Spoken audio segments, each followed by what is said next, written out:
ኢትዮጵያ ከውጭ የሚመጡ ብቻ ሳይሆን በሀገር ውስጥ ቱሪዝም ብቻ ብዙ ሀብት ልታገኝ ትችላለች። ከ100 ሚሊዮን በላይ ህዝብ ያለበት ሀገር 5 እና 10 ሚሊዮኑ ከክልል ክልል ቢንቀሳቀስ ቀላል የገቢ ምንጭ አይደለም። ከዚያም ባሻገር ደግሞ ባህልን፣ ዕውቀትን፣ ልምድን ለመወራረስና ይበልጥ ኢትዮጵያዊነትን ለማሳደግም ያግዛል።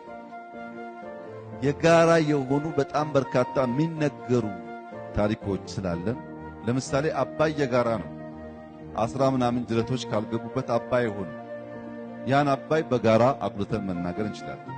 የሰው ልጅ መገኛ አፋር ብቻ አይደለም። አዋሽ አካባቢ ተገኝቷል፣ ደቡብ ተገኝቷል። በየቦታው ኢትዮጵያን የሚመለከት የጋራ አጀንዳ አለ። አጉልተን መናገር እንችላለን። ዘመን መለወጫና አቆጣጠራችን እንደዚሁ በጣም በርካታ የጋራ የሆኑ የሚነገሩ ያልተነገሩ ታሪኮች ስላሉ በሀገር ውስጥ ቱሪዝም በስፋት ብንሰራ ብዙ ሀገራት በስራ አጥነት ገንዘብ በማግኘት ይበልጥ ሀብት በማፍራት ያደረጉትን ውጤት ያገኙትን ውጤት እኛም ልናገኝ እንችላለን። በዓለም ላይ አደጉ፣ ሰለጠኑ፣ ላቁ የሚባሉ ሀገራት ፕራይመሪ ሁለት ነገር ላይ ሰሩ ናቸው። አንደኛው ሰው ላይ፣ ሁለተኛው ክላይሜት ላይ። ሰውና ተፈጥሮ ላይ ሰራ ሀገር ፕሮስፔሪቲ ሊያመጣ ይችላል።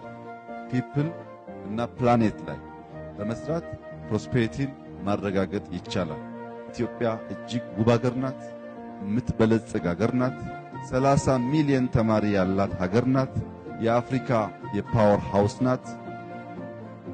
የሚፈትኑን የሚገዳደሩን ባንሰማቸው ባናያቸው የምንፈልጋቸው ነገሮች እዚህም እዚያም ይታያሉ። ከነዚህ ውጭ ግን ያደገ ሀገር የለም። ያደገ ሀገር ሁሉ በእነዚህ ፈተናዎች ያለፈ ነው።